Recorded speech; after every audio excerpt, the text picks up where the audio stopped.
Questioning of authority will not be tolerated.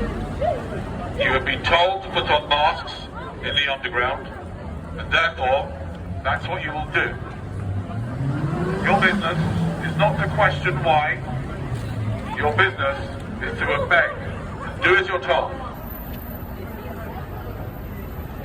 If you are told to wear a mask on public transport, you must do it. And you must not question authority.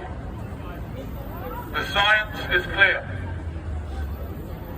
They have everything. It doesn't protect you? Oh. Really? Okay, fair enough. According to that lady there, it doesn't protect you. But ladies and gentlemen, I have a science update for you today.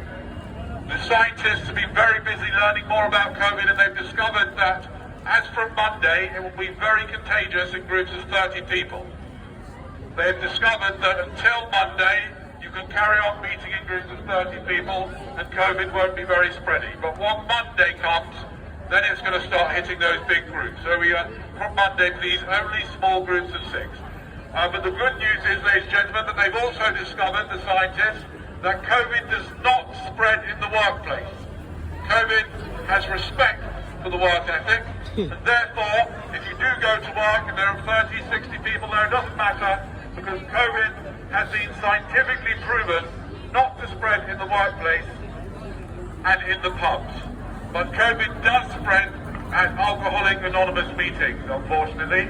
Science has found, but I know it's a bit annoying that it's okay to, get drunk in public, but it's not okay to attend an AA meeting. But that's what the science says, so we have to do as what we are told.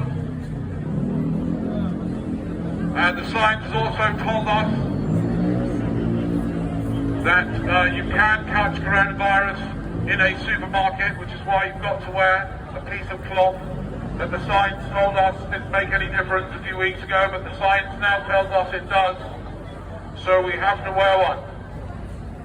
Now, ladies and gentlemen, this whole situation, to tell you the truth, is just an exercise in perception.